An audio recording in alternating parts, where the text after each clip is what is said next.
BBC Radio 2. Now, a grieving mother has been criticised for running toddler swimming lessons, which some people say are distressing. Emma Aspinall decided to learn about swim survival techniques for toddlers after her son Louis, aged 2, drowned in 2013 while on a family holiday in Tunisia. Mrs. Aspinall now runs swim survival lessons in which toddlers and babies are dropped into water and taught to roll onto their backs. It's a method called roll and float. The controversial technique has been taught in the US and around the world for decades, but is relatively new to the UK. The lessons have been criticised by some experts who call them harmful and distressing.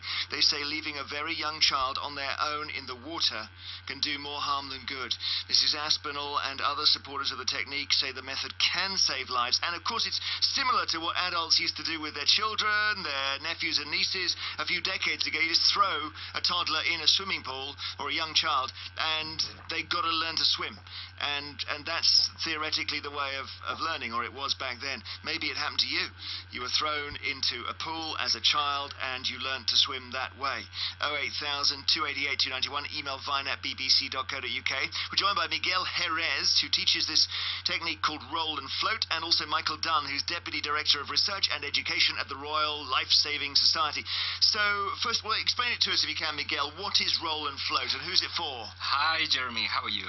Good, thank you. Good. Well, first of all, we are not related with this USA method. We learned this in America like 2.5 years ago, and we implement our methodology with this technique, with these skills. Okay, but this is the base of swimming. So the difference is that we teach the children without any floats, and we always ask them to put the face in the water to be horizontal. So once they need to breathe, what they have to do is roll over and float for a rest position and for breathing, for take a breath, so it's much easier for them to learn. Okay, so yeah, we teach them first how to float on their backs. Alright, once they know how to float, we teach them how to roll over and float, which is the basics of swimming. Like they are little, they are infants, they don't know, they are not strong enough to develop the bilateral breathing. So the only way for them to breathe is rolling and floating. So when you say you're moving your hand, meaning rolling as in they start face down? They are swimming face down in a very good body posture, which is what we teach first. Right, they're toddlers, are they? They're swimming already? Yes, of course. So they can already swim? Of course, since 6 months old, they can do this. And so this is, once you learn to swim, you learn to float if you're in trouble, is that right? We teach them first how to float, and then how to swim. Okay, so, let's be clear about this. Yeah. They don't already know how to swim. You're teaching them how to float before they learn how to swim. Okay, so they are on their front in the water, let's say, they're in distress, and they need to turn onto their back. Onto their back. Okay, now I understand. Good. And the way, how do you teach them? You put them on their front first, or you flip them onto their front, do you? No, not at all. How do you do it? First on the back. First we put them on the back and we relax them. You know that every child is different, so you have to have a different approach with every child. We never throw the children into the water. We teach them first in a very gently way. We need to know the psychology of this child to make him float and to make him relaxed. But we don't release our hands until they know how to do this. Then, when they know how to float and they are like calm and quiet, is when we introduce the rotation to them. So this takes like around, if they are coming every day, 5 days per week, they will learn this in 1 month. Okay. What about this, Michael Dunn? So crucially, before they have learned to swim, they learn. Michael Dunn, who's the Deputy Director of Research and Education at the Royal Life-Saving Society, they learn how to float. What about that, Michael? Good afternoon. Hi. Good afternoon, yes. Michael. Good afternoon, Miguel. Certainly, we would encourage parents to take their children to the pool and to take part in organised programmes from as an early age as the child or the baby is ready to take part. And we certainly don't discourage children learning to float and taking part in aquatic activities before they're old enough to take part in formalised learn to swim lessons. And I think what Miguel said there is very interesting, because immediately he said he's not part of the same groups that maybe have caused the interest on Facebook and on other sites, and it's a very nuanced area of work. There have been toddler swimming, toddler and parent swimming classes in the UK, as you said, Jeremy, since the year dot really. And I think what we need really is some of the criticism that's been online of some groups probably isn't helpful. I think what we need is an informed discussion so parents can make good decisions about what's right for their child. And what I'd say is, if you're looking at enrolling your child into a class, regardless of the age, go along and watch the class first and satisfy yourself that it is safe and appropriate for your child. Right, so you don't have a problem then, Michael, with roll and float as a sort of a backup, so that at least you've drown-proofed your child? Well, I think the level of contact with a child in the water, especially when they're very young, is very important.